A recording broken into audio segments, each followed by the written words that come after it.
हेमलता नाम की बूढ़ी विधवा महिला रहा करती थी।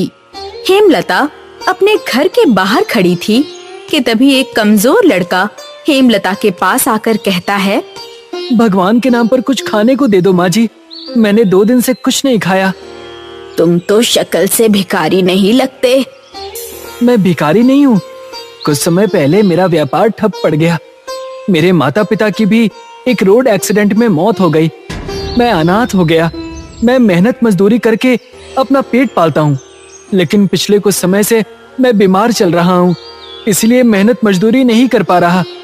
उस कमजोर लड़के की बात सुनकर हेमलता को तरस आ गया।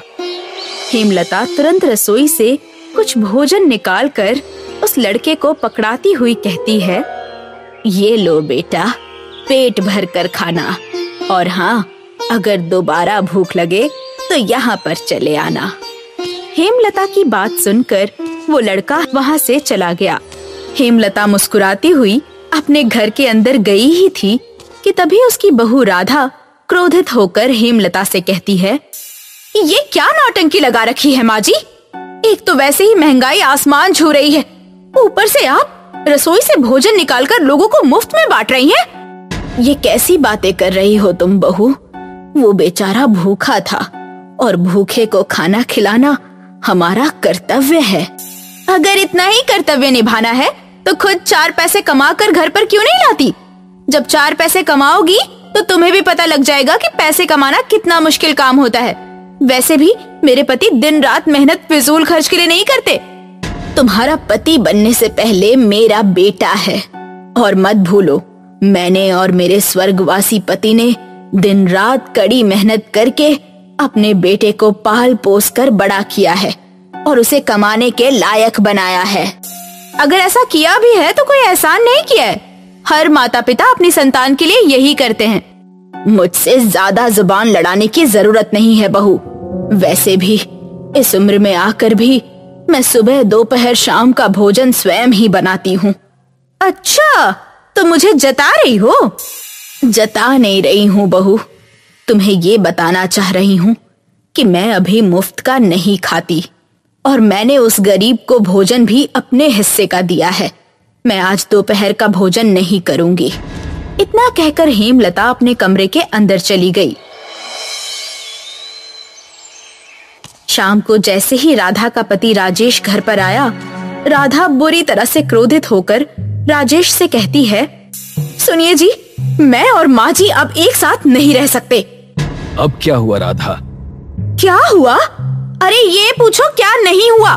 तुम इतनी मेहनत से काम करते हो, तब कहीं जाकर हमारे घर पर अच्छा भोजन बनता है, मगर माँ जी वही भोजन गरीबों को मुफ्त में बांट देती हैं। ये सुनकर राजेश बुरी तरह से क्रोधित हो गया और सीधा अपनी माँ के कमरे में गया। ये मैं क्या सुन रहा हूँ माँ? लगता है बहू ने तेरे कान भर दिए हैं बेटा। बस करिए माँ, जब से मेरा विवाह हुआ है तब से मैं हर रोज आपकी शिकायत सुनता हूँ। अब फैसले की घड़ी आ गई है। कैसा फैसला? देखिए माँ, वैसे भी मेरा कामकाज पिछले कुछ समय से सही नहीं चल रहा, और ऊपर से घर के खर्च भी बहुत ज्यादा हैं। अब मेरे ऊपर जिम्मेदारी और बढ़ गई है। साफ साफ बोल बेटा, तू कहना क्या चाहता है? यही माँ कि अब मैं तुम्हारा खर्चा नहीं उठा सकता। आप वृद्धाश्रम जाने की तैयारी कर लीजिए। राजेश की बात सुनकर हेमलता की आंखों में आंसू आ गए। वाह बेटे वाह, क्या इसी दिन के लिए मैं और तेरे पिता ने पाल पोस कर तुझे बड़ा किया था? तुझे अब अपनी माँ का 2 वक्त का खाना भी भारी लगने लगा है ना? क्या इसीलिए मैंने अपने पति से जिद की थी कि ये मकान वो तेरे नाम कर दे? मैंने तेरी खुशी के लिए क्या क्या नहीं किया राजेश। अगर आपको लगता है कि आप इस तरह की इमोशनल बातें मेरे सामने करेंगी और मेरा मन बदल जाएगा, तो ऐसा बिल्कुल नहीं होगा, क्योंकि मैं फैसला कर चुका हूँ। आप या तो वृद्धाश्रम जाइए या फिर इस घर को छोड़कर चले जाइए। इतना कहकर राजेश वहां से चला गया।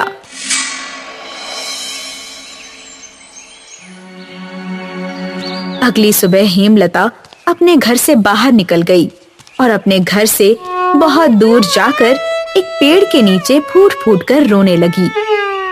हे भगवान, हम अपनी संतान को पालने के लिए क्या क्या नहीं करते, और बड़ी होकर वही संतान हमारे साथ ऐसा व्यवहार करती है? क्या मैंने एक भूखे को खाना खिलाकर बहुत बड़ा पाप किया है भगवान? तभी हेमलता के कानों में पीछे से एक लड़के की आवाज टकराई। हेमलता ने जैसे ही पलटकर देखा तो पीछे वही कमजोर सा लड़का खड़ा था जिसे उसने एक दिन पहले खाना खिलाया था। कुछ नहीं बेटा, बस अपनी किस्मत पर रो रही हूँ। नहीं माँ जी, बात कुछ और है। मैंने अभी सुना कि आप भगवान से कुछ शिकायत कर रही थी। हेमलता फूट फूट कर रोने लगी और उसे सारी घटना बताने लगी। सच तो ये है कि जिनके पास माँ होती है उन्हें उनकी कदर नहीं होती। आप मेरे साथ मेरे घर चलिए। नहीं नहीं बेटा, तुम वैसे भी परेशान हो, मैं तुम्हारे ऊपर बोझ नहीं बनना चाहती। आपने ऐसा कहकर मेरा दिल तोड़ दिया माँ जी। कल मैं बहुत ज्यादा परेशान था, परंतु आज नहीं। मैं घर पर अकेला रहता हूँ, मुझे भी अपनी माँ की बहुत याद आती है। आप मेरे साथ रहेंगी तो मुझे ऐसा लगेगा जैसे भगवान ने मुझे एक और माँ दे दी। हेमलता उसके साथ उसके घर पर आ गई। कुछ देर बाद वो लड़का बाजार से सब्जी और थोड़ा सा आटा ले आया और हेमलता से बोला, कल मैंने आपके हाथ का भोजन खाया था तो उंगलियां चाटता रह गया था।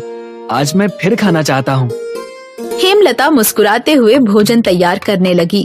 भोजन खाकर वो लड़का उंगलियां चाटते हुए बोला, आपने खाना बहुत ही स्वादिष्ट बनाया है माँ जी।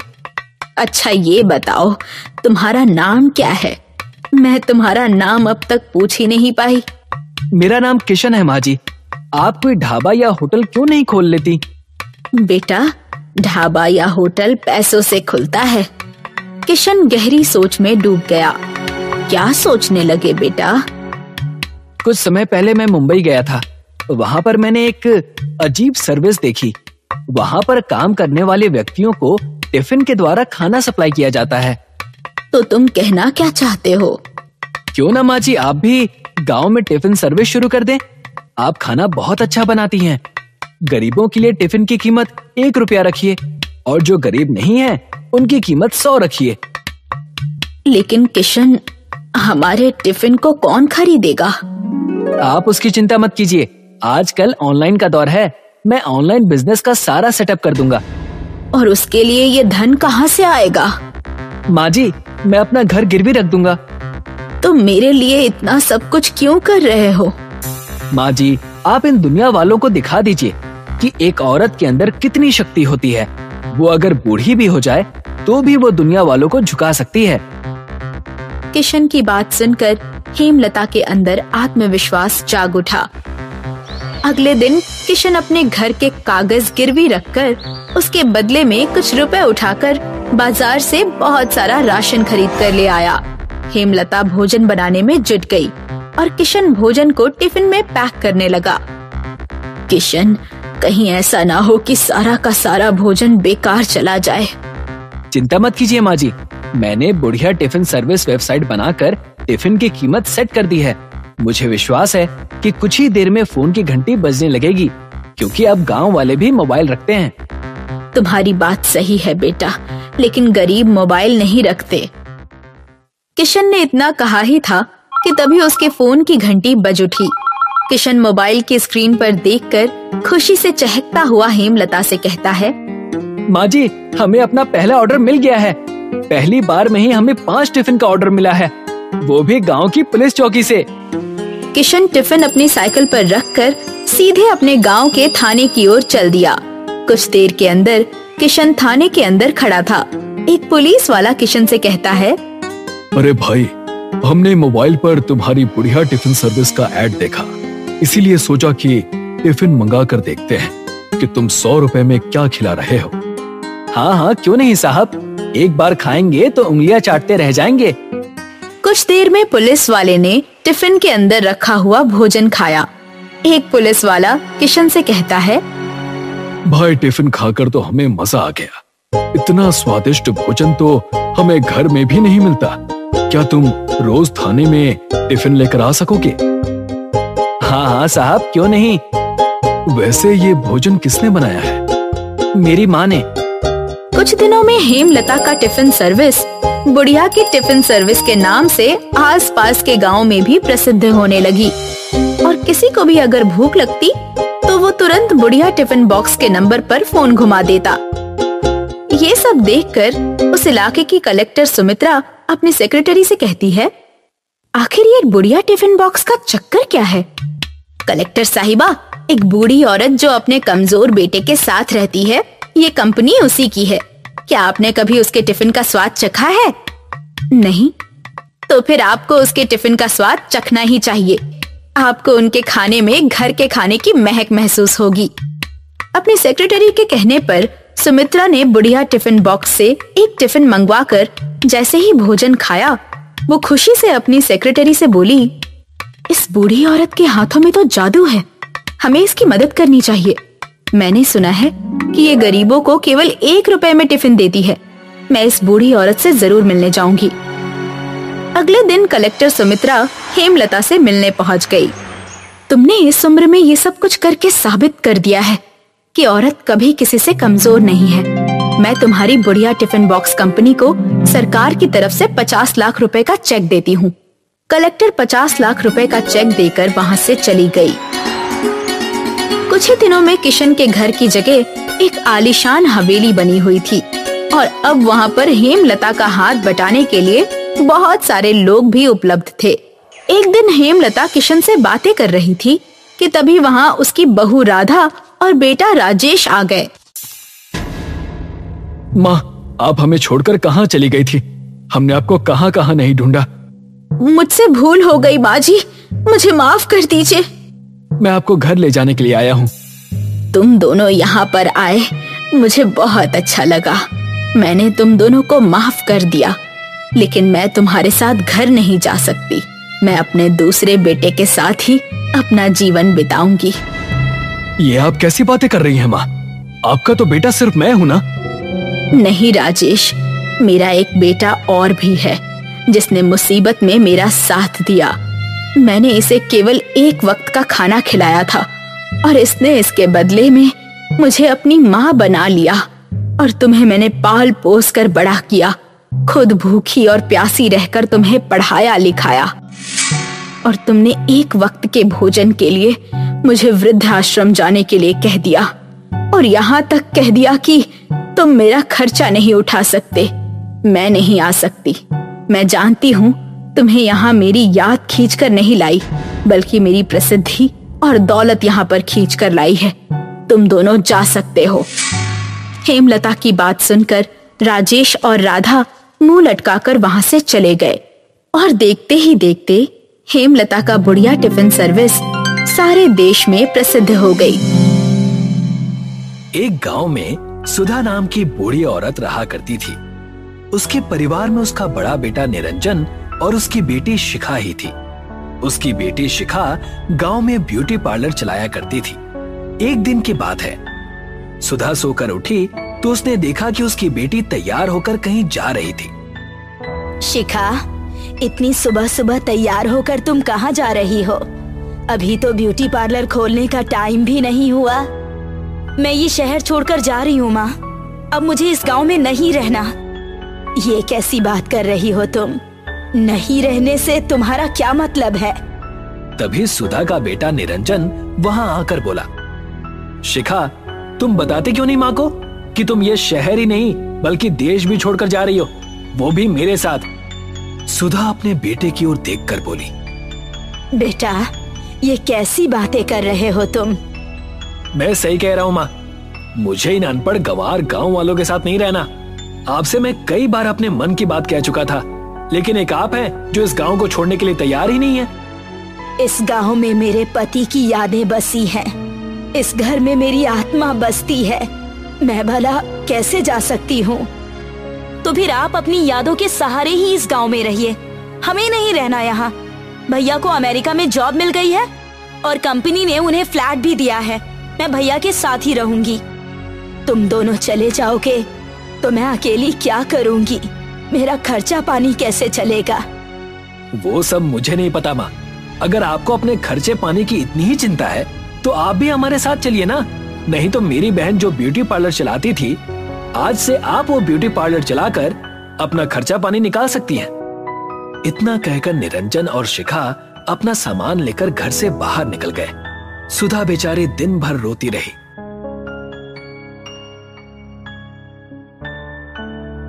अगले दिन सुधा अपने आप से बोली, मेरे बच्चे अपने आप को समझते क्या है? इन दोनों को क्या लगता है कि उनके बगैर उनकी माँ अकेले नहीं रह सकती? शिखा शायद भूल गई कि उसने ब्यूटिशियन का कोर्स मुझसे ही सीखा था। मैं उससे बेहतर ब्यूटी पार्लर चलाकर दिखा सकती हूँ। इतना बोलकर सुधा अपने ब्यूटी पार्लर के दुकान में चली गई। दुकान के बाहर मोहिनी शायद शिखा का इंतजार कर रही थी। सुधा को देखकर वो चौंक गई। माँ जी, आप यहाँ पर क्या कर रही हैं? शिखा मेम साहब नहीं है क्या? शिखा अपने भाई के साथ इस देश को छोड़कर चली गई। आज से मैं ही इस ब्यूटी पार्लर को संभालूंगी। क्या तुम्हें मेरे साथ काम करने से कोई एतराज है? मुझे तो बस अपनी सैलरी से मतलब है। ब्यूटी पार्लर आप चलाओ या आपकी बेटी, मुझे कोई फर्क नहीं पड़ता। सुधा मुस्कुराती हुई ब्यूटी पार्लर के अंदर चली गई। कुछ देर के बाद एक 20 वर्षीय लड़की ब्यूटी पार्लर के अंदर आ गई। शिखा दीदी कहाँ है? मोहिनी के बोलने से पहले ही सुधा बोली, शिखा गांव छोड़कर चली गई है बेटी।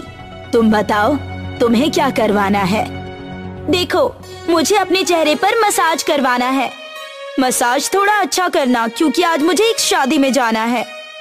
सुधा मोहिनी की ओर देखकर बोली, सामने जो क्रीम रखी हुई है उसको उठाओ। सुधा अपने हाथों से उस लड़की की मसाज करने लगी। मसाज पूरा होने के बाद वो लड़की खुश होती हुई बोली, अरे वाह माँ जी, आपके हाथों में तो जादू है। आपने तो मेरे चेहरे पर अलग ही ग्लो ला दिया। आप अपनी बेटी से कहीं ज्यादा अच्छा मसाज करती हैं। इतना कहकर वो लड़की वहां से चली गई। अगले दिन वही लड़की कुछ और लड़कियों को लेकर ब्यूटी पार्लर के अंदर आ गई और सुधा की ओर देखकर बोली, माँ जी, कल मैं जिस फंक्शन में गई थी वहाँ के लोग मुझे घूर घूर के देख रहे थे। जानती है क्यों? सिर्फ आपके किए हुए मसाज की वजह से। और मेरी दोस्त भी मुझसे जिद करने लगी कि वो भी आप ही के हाथों से मसाज करवाएगी। ये तो बहुत अच्छी बात है बेटी। सुधा सबका मसाज करने लगी। कुछ ही दिनों में सुधा का ब्यूटी पार्लर पहले से और ज्यादा अच्छा चलने लगा। समय ऐसे ही बीतने लगा। कुछ महीनों बाद सुधा के ब्यूटी पार्लर पर एक लग्जरी कार आकर रुक गई। कार के अंदर से एक लंबा चौड़ा व्यक्ति एक लड़की के साथ ब्यूटी पार्लर के अंदर आकर सुधा से बोला, मेरा नाम कर्मदास है, मैं एक विधायक हूँ। कल मेरी बेटी की शादी है। सुना है कि आप मेकअप बहुत अच्छा करती हैं। ये तो मेरे लिए बहुत ही सौभाग्य की बात है विधायक जी, जो आप इतना विश्वास करके अपनी बेटी को यहाँ लेकर आए। मैं आपकी बेटी को इतनी सुंदर बना दूंगी कि उसके विवाह के समय उसके चेहरे पर से किसी की नजर नहीं हटेगी। सुधा विधायक की बेटी के चेहरे पर मसाज करने लगी। विधायक खुश होकर चला गया, मगर कुछ ही देर बाद वो कुछ गुंडों को लेकर आ धमका, ये तुमने बिल्कुल भी अच्छा नहीं किया। मैं तुम्हारा मसाज पार्लर बंद करवा दूंगा। ये कैसी बातें कर रहे हैं आप विधायक जी? अचानक आपको क्या हो गया? कुछ देर पहले तो आप बड़े खुश होकर गए थे। तुमने मेरी बेटी के चेहरे पर क्या किया है? जब से वो अपने चेहरे पर मसाज करवा कर घर गई है, उसके चेहरे पर खुजली हो रही है। जानती हो, तुमने उसका पूरा चेहरा खराब कर दिया है। मुझे शहर से डॉक्टर बुलवाना पड़ा। मेरी समझ में नहीं आ रहा कि मैं क्या करूं। कल उसकी शादी है, कहीं लड़के वाले उसका चेहरा देखकर शादी के लिए मना न कर दे। मैंने तो उसी क्रीम से मसाज किया था जिस क्रीम से मैं हर लड़की की मसाज करती हूँ। वो सब मुझे नहीं पता। आज के बाद ये ब्यूटी पार्लर अब नहीं चलेगा। इतना कहकर विधायक ने सुधा को ब्यूटी पार्लर से बाहर निकाल दिया और उसके पार्लर में ताला लगा दिया। बेचारी सुधा उदास मन से अपने घर पर थी कि तभी मोहिनी वहां पर आ गई। माँ जी, आपका ब्यूटी पार्लर तो बंद हो चुका है। अब मुझे मेरी तनख्वाह दे दीजिए आप। ये तुम कैसी बातें कर रही हो बेटी? अगर तुम अपनी तनख्वाह कुछ दिन बाद लोगी तो क्या तुम्हारा कुछ बिगड़ जाएगा? माँ जी, मुझे किसी चीज से कोई मतलब नहीं है, मुझे बस मेरे पैसे चाहिए। लेकिन इस वक्त मेरे पास पैसे नहीं है। मुझे तुमसे यही उम्मीद थी बुढ़िया। अच्छा हुआ कि तुम्हारे साथ ऐसा हुआ। इतना कहकर मोहिनी गुस्से में वहां से चली गई और सीधे उस गांव के मुखिया के घर पर आ गई। मोहिनी को देखकर मुखिया मुस्कुराता हुआ बोला, आखिरकार तुमने वो करके दिखा ही दिया जो तुमने मुझसे करने का वादा किया था। अब मैं इस गांव में अपनी बेटी का ब्यूटी पार्लर खोलूंगा और तुम्हें 2 गुनी तनख्वाह पर वहां पर रखूंगा। लेकिन अभी आपको उस बुढ़िया का जीना और हराम करना होगा। मुझे लगता है कि वो बुढ़िया ऐसे ही चुप नहीं बैठेगी। चिंता मत करो, उसके लिए मैंने कुछ सोच रखा है। अगले दिन मुखिया कुछ व्यक्तियों को लेकर सुधा के घर पर आ गया और सुधा से बोला, तुमने हमारे गांव का नाम खराब किया है, इसीलिए तुम्हें इस गांव को छोड़कर जाना होगा। ये कैसी बातें कर रहे हैं आप मुखिया जी? सही कह रहा हूँ मैं। तुमने विधायक जी की बेटी का चेहरा खराब कर दिया। अगर तुम यहाँ पर रुकी तो पता नहीं तुम किस किस का चेहरा खराब कर दोगी। मैंने ऐसा जानबूझकर नहीं किया। वो सब मुझे नहीं पता। अगर तुम सीधे तरीके से यहाँ से नहीं जाओगी तो मजबूरन गांव वाले तुम्हें धक्के देकर यहाँ से निकाल देंगे। लेकिन मुखिया जी, मैं बूढ़ी बेसहारा कहाँ पर जाकर भटकूंगी?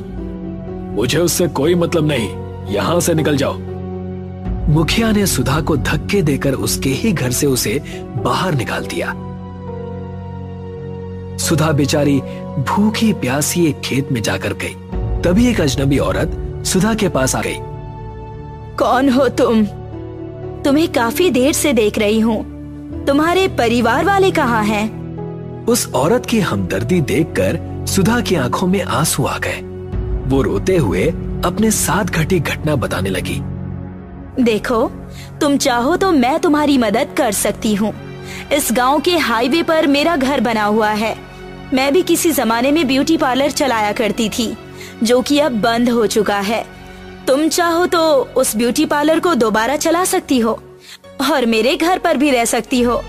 मैं कुछ सालों के लिए ये गांव छोड़कर जा रही हूँ। लेकिन आप मेरी इतनी मदद क्यों कर रही हैं? एक दूसरे की मदद करना अच्छा होता है, इसीलिए। लेकिन अब मेरे ऊपर कौन विश्वास करेगा? चिंता मत करो, तुम ब्यूटी पार्लर खोलो। मेरे ब्यूटी पार्लर में जो क्रीम रखी हुई है, तुम उसी क्रीम से ही लोगों के चेहरे पर मसाज करना और उसके बाद तुम देखना उसका कमाल। सुधा उस औरत के साथ चली गई और उसका ब्यूटी पार्लर आंखें फाड़ फाड़ कर देखने लगी, क्योंकि वो बहुत ही सुंदर बना हुआ था। वो औरत सुधा को सब कुछ समझाकर वहां से चली गई। अगले दिन सुधा ब्यूटी पार्लर खोलकर बैठ गई। कुछ ही देर बाद बूढ़ी औरत सुधा के ब्यूटी पार्लर के अंदर आ गई। क्या आपको अपनी बेटी का मसाज करवाना है? लेकिन आपके साथ तो कोई नजर नहीं आ रहा। ये कैसी बातें कर रही हो तुम? क्या बूढ़ी औरत को मसाज करवाने का कोई अधिकार नहीं? मेरे चेहरे का मसाज करो। मैं भी आजकल की जवान लड़कियों से कम नहीं। सुधा मुस्कुराते हुए उस बूढ़ी औरत का मसाज करने लगी और वो जवान हो गई। मैं तो जवान हो गई? ऐसा कैसे संभव हो सकता है? ये तो मेरी भी समझ में नहीं आया कि ऐसा चमत्कार कैसे हुआ। बूढ़ी औरत अब जवान हो चुकी थी। उसने ढेर सारे पैसे सुधा के हाथ में रख दिए। एक दिन सुधा के मन में एक विचार आया और वो अपने आप से बोली, हमारे देश में बहुत सी ऐसी लड़कियां हैं जो ज्यादा उम्र होने की वजह से अपने घर पर बैठी हुई हैं और कोई भी उनसे विवाह नहीं करता। आज के बाद मैं उन लड़कियों की मसाज मुफ्त में करूंगी। सुधा ने अखबार में एक ऐड दे दिया। ऐड देते ही उसके मसाज पार्लर में और लड़कियों की लाइन लगने लगी, जो उम्र ज्यादा होने की वजह से बूढ़ी नजर आती थी।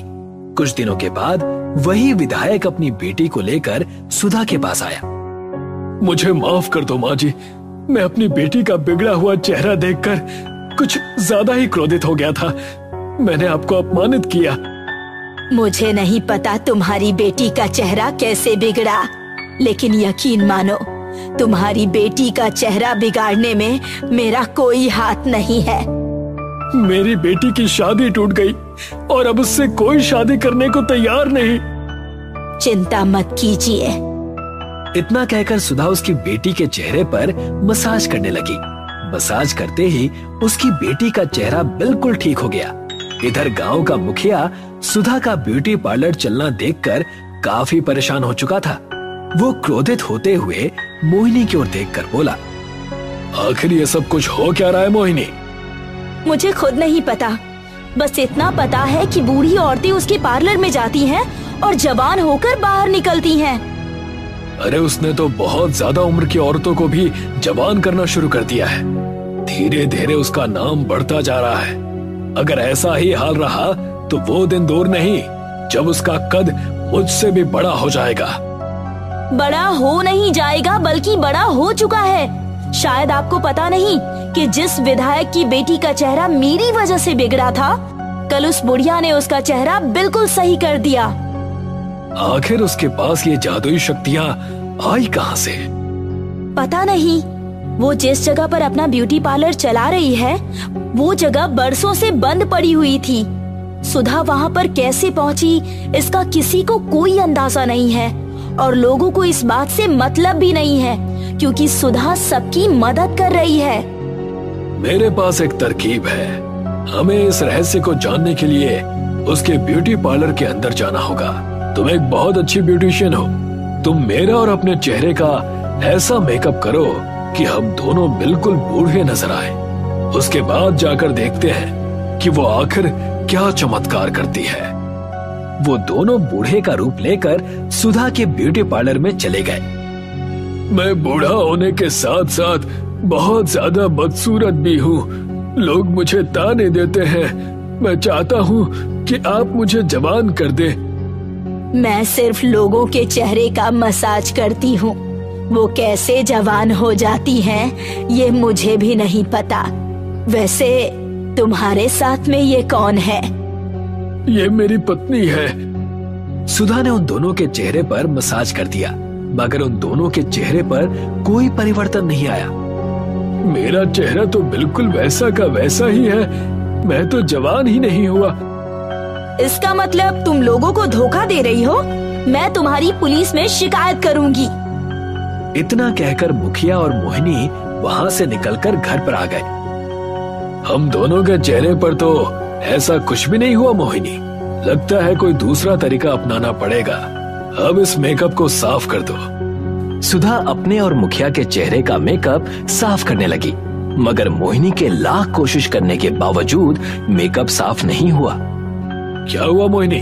तुम्हारा मेकअप मेरे चेहरे से उतर क्यों नहीं रहा? मुझे नहीं पता मुखिया जी कि ये सब कुछ कैसे हुआ। मेरे भी चेहरे से मेकअप नहीं उतर रहा। ऐसा लग रहा है जैसे कि ये मेकअप हमारे चेहरे के अंदर बस गया हो। मुखिया और मोहिनी घबराकर सीधे सुधा के पास चले गए। मुझे माफ कर दो।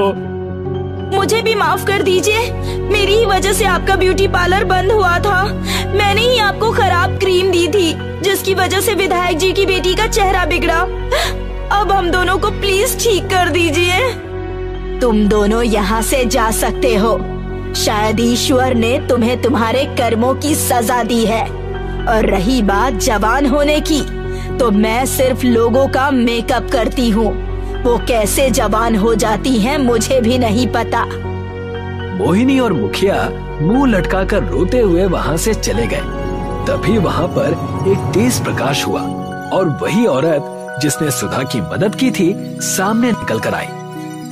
कौन हो तुम? मैं मेकअप की देवी हूँ। तुम्हें परेशान देखकर मैंने तुम्हारी सहायता की। तुमने जिस तरह से उन लड़कियों की सहायता की है जिनके रिश्ते नहीं हो पाए, मुझे तुम पर बहुत गर्व है। आज से ये ब्यूटी पार्लर तुम्हारा हुआ। इतना कहकर वो गायब हो गई।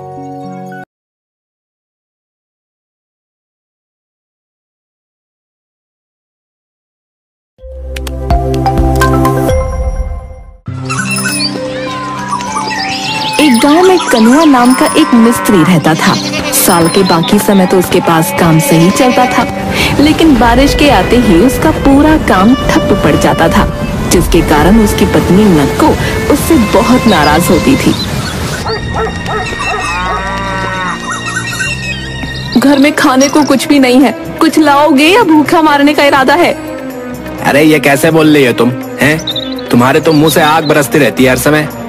जब पेट खाली होता है तो मुंह से आग ही बरसती है, फूल नहीं बरसते।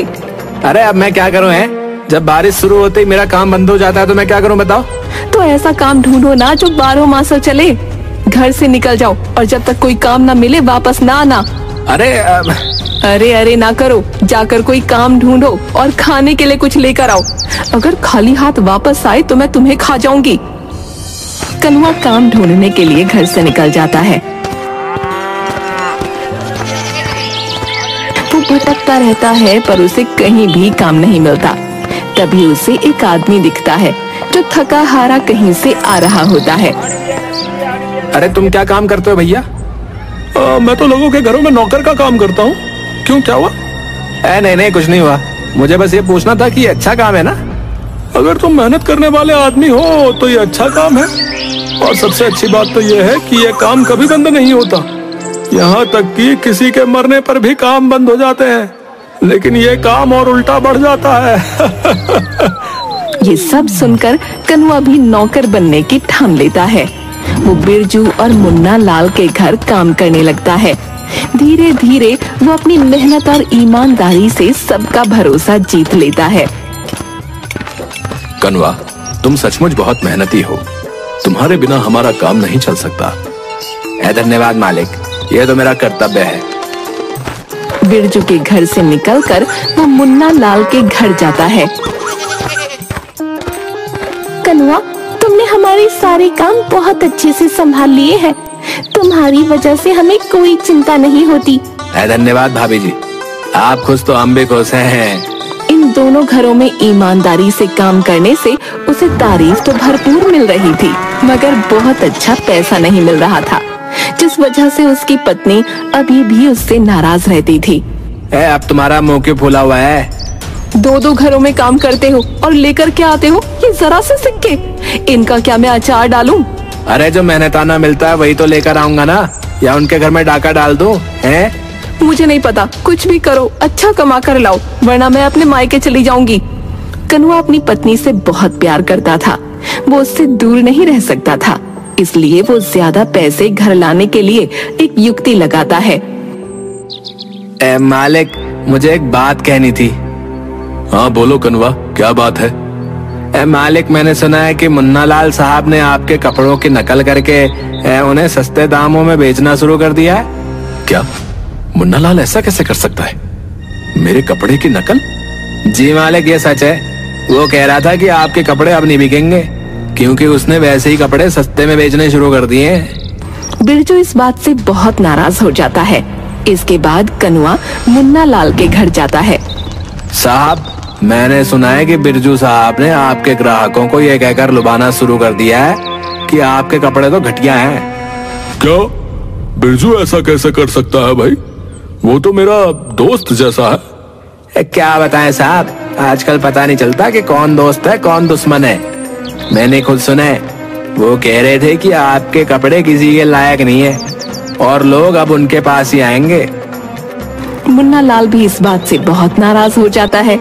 दोनों के बीच तनाव बढ़ने लगता है। कनुआ अब उनकी पत्नियों के बीच भी आग लगाने की योजना बनाता है। भाभी जी, चांदनी भाभी कह रही थी कि आपका पहनावा बहुत खराब है और आपकी चुनी हुई साड़ियाँ पुरानी जैसी लगती है। क्या चांदनी ऐसा कैसे कह सकती है? मैं उसे दिखाऊंगी कि असली पहनावा क्या होता है। बड़ी आई। भाभी जी, सरिता भाभी कह रही थी कि आपकी साड़ियाँ देखकर ऐसा लगता है जैसे कि मछली बेचने वाली की साड़ी हो। मुझे पता ही था कि वो मुझसे जलती है, जल कुकड़ी कहीं की। कनुआ ने बिरजू और मुन्ना लाल के परिवारों के बीच अनकही दुश्मनी पैदा कर दी थी। वो लोग एक दूसरे से चिढ़ने लगे। लेकिन जब दिवाली आई तो सरिता ने सोचा कि त्योहार के मौके पर दुश्मनी खत्म कर देनी चाहिए। उसने कनुआ से कहा, कनुआ, ये मिठाई मुन्ना लाल के घर दे आना और कहना कि दिवाली की शुभकामनाएं। ठीक है भाभी जी, अभी दे के आता हूँ। लेकिन रास्ते में ही कनुआ वो मिठाई खा गया। फिर जब वो चांदनी के घर पहुंचा तो चांदनी ने भी कनुआ के हाथ बिरजू के घर मिठाई भिजवाई। लेकिन इस बार कनुआ मिठाई को अपने घर ले गया। मैंने मिठाई भेजी, लेकिन चांदनी से इतना ना हुआ कि वो भी भेज देती। मुझे बड़ा ही शौक चढ़ा था दोस्ती करने का, पर सरिता इस लायक है ही नहीं। मेरी मिठाई देखकर थोड़ी शर्म ही कर लेती। अब आखिर उसने उन्हें धोखा देने का सोचा, जिसके लिए वो इतने समय से तैयारी कर रहा था। मालिक, मेरी पत्नी बहुत बीमार है, इलाज के लिए बहुत से पैसों की जरूरत है मालिक। कितने पैसे चाहिए कनुआ? मालिक, कम से कम 50,000। ठीक है, ये लो, और पैसे भी जल्दी लौटा देना। जी मालिक, धन्यवाद। कनुआ पैसे लेकर गायब हो जाता है और काम पर वापस नहीं आता। नक्को वो पैसे देखकर बहुत खुश होती है, पर उधर बिरजू बहुत गुस्से में आ जाता है और तुरंत पंचायत बुलाने का फैसला करता है। सरपंच जी, कनुआ ने मेरी मदद का गलत फायदा उठाकर बहुत सारे पैसे ले लिए और अब वो काम छोड़कर भाग गया है। हमें इस धोखेबाज को सजा देनी होगी। अब हम कनुआ को बुलाकर उसका पक्ष भी सुनेंगे और फिर उचित निर्णय लेंगे। पंचायत में कनुआ को बुलाया जाता है। वहाँ बिरजू, नक्को, सरिता, मुन्ना लाल, चांदनी और गांव के अन्य लोग भी मौजूद थे। कनुआ, तुम्हारे ऊपर गंभीर आरोप लगे हैं। बिरजू का कहना है कि तुमने उससे धोखाधड़ी करके पैसे ले लिए हैं और काम छोड़कर भाग गए। क्या ये सच है? सरपंच जी, ये सरासर झूठ है। इन्होंने खुद मुझे काम से निकाला था। इसी बीच मुन्ना लाल और चांदनी बोल पड़ते हैं। सरपंच जी, बिरजू हमेशा खुद को बड़ा दिखाने की कोशिश करता है। वो अपने नौकरों को हमेशा तंग करता है। हाँ, और बिरजू की पत्नी सरिता भी कम नहीं है। वो भी कनुआ को परेशान करती रहती थी, मैंने खुद देखा है। हाय झूठी कहीं की, झूठ नहीं सच है ये। मुझे देखो, मैं तो बिल्कुल हट्टी कट्टी हूँ। ये लोग झूठी कहानी बना रहे हैं कि मैं बीमार हूँ। बहुत बड़े झूठे हैं ये दोनों पति पत्नी। उन तीनों की बात से कनुआ को सहानुभूति मिलने लगती है। कनुआ के खिलाफ कोई सबूत नहीं है, बल्कि गवाह उसके हक में है, इसलिए कनुआ आजाद है। लेकिन सरपंच जी, उसने मेरे साथ धोखा किया है। देखो भाई, फैसला हो चुका है। कनुआ राहत की सांस लेता है और पंचायत से बच निकलता है। बिरजू के यहाँ काम छोड़कर उसने सरपंच के यहाँ काम करना शुरू कर दिया और वो सरपंच का बहुत चहीता बन गया। इस दौरान एक दिन चांदनी अपने गहनों की मरम्मत करवाने बाजार जा रही थी। कनुआ, मैं बाजार जा रही हूँ, गहनों की मरम्मत करवानी है, घर का ख्याल रखना। अरे आप क्यों तकलीफ कर रही हैं? मैं ही आपके गहनों की मरम्मत करवा लाऊंगा, आप मुझे दे दीजिए। ठीक है, तुम भरोसेमंद आदमी हो, ये लो, ध्यान रखना। चांदनी ने कनुआ को अपने गहने सौंप दिए, लेकिन कनुआ उन्हें लेकर गायब हो गया। चांदनी मुन्ना लाल के साथ उसके घर पहुंची तो कनुआ ने इससे साफ इनकार कर दिया। थक हार कर उन दोनों ने पंचायत में शिकायत दर्ज करवाई। कनुआ, तुम्हारे ऊपर गहने चुराने का आरोप है, क्या ये सच है? सरपंच जी, मैंने ऐसा कुछ नहीं किया है, ये गलतफहमी है। गलतफहमी? मेरे गहने तुमने ही लिए थे और अब झूठ बोल रहे हो। सरपंच जी, मुझे लगता है कि मुन्ना लाल और चांदनी ने कनुआ को फंसाने की साजिश रची है। हाँ, चांदनी हमेशा कनुआ से जलती रहती है। वो नहीं चाहती कि कनुआ हमारे घर में काम करे। अरे, इसने तुम्हारे साथ भी तो यही किया था। तुम तो इसकी सच्चाई जानती हो। तुमने हमारा साथ दिया था जो हम तुम्हारा साथ दें। कनुआ मेरे घर में भी काम करता है और मैं उसे जानता हूँ, वो ऐसा कभी नहीं कर सकता। कनुआ एक बार फिर से बच जाता है।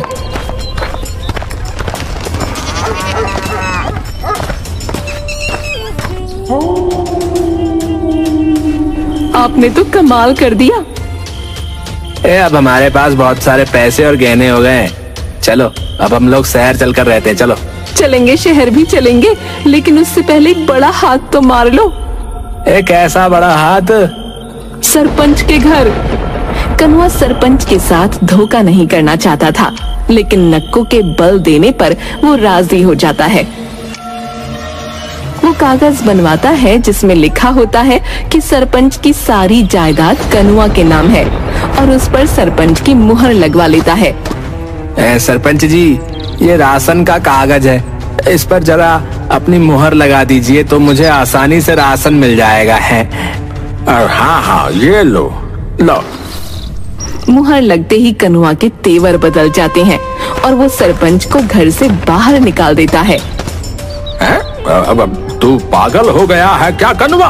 है ये क्या कर रहा है? आपने अपने हाथों से अपनी सारी जायदाद मेरे नाम कर दी है। ये घर अब मेरा है, इसीलिए फौरन यहाँ से निकल जाओ, समझ गए? धोखेबाज कहीं के। इसका मतलब मुन्ना लाल और बिरजू सही कह रहे थे, तूने उन्हें भी धोखा दिया है। जाओ और जहाँ जाकर शोर मचाना मचाओ, मेरा दिमाग मत खाओ, समझे? अब सरपंच अपने लिए पंचायत बुलाता है, लेकिन बिरजू और मुन्ना लाल दोनों ही उसका साथ देने को तैयार नहीं होते। अब हम में से कोई तुम्हारा साथ नहीं देगा सरपंच, तुम्हें अपने ही कर्मों की सजा मिली है। सही कह रहा हो बिरजू, इस सरपंच ने हमेशा गलत फैसले लिए हैं। नहीं, ये समय लड़ने का नहीं है। अगर हम लोग आपस में लड़ते रहेंगे तो ये कमीना कनुआ हमेशा लोगों को धोखे से बेवकूफ बनाता रहेगा। सही कहा तुमने सरिता, हम दोनों के साथ जो हुआ सो हुआ, पर अब इस धोखेबाज को सजा मिलनी ही चाहिए। वो चारों मिलकर कनुआ के खिलाफ गवाही देते हैं। सरपंच अपनी बात भी सबके सामने रखता है और आखिरकार कनुआ को पकड़ लिया जाता है।